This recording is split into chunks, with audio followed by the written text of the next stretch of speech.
ஏசப்பா உங்க நாமத்தில் இன்றும் அற்புதங்கள் நடக்குது.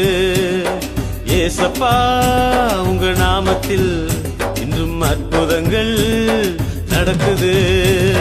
பேய்கள் ஓடுது, நோய்கள் தீருது, பாவங்கள் பறந்தோடுது. பேய்கள் ஓடுது, நோய்கள் தீருது, பாவங்கள் பறந்தோடுது.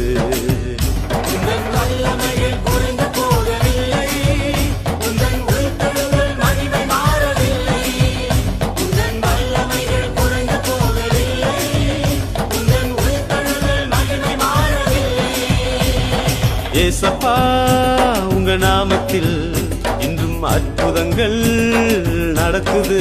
துன்பங்கள், தொல்லைகள், வியாதிகள், வறுமைகள் வந்தாலும் என் இயேசு குணமா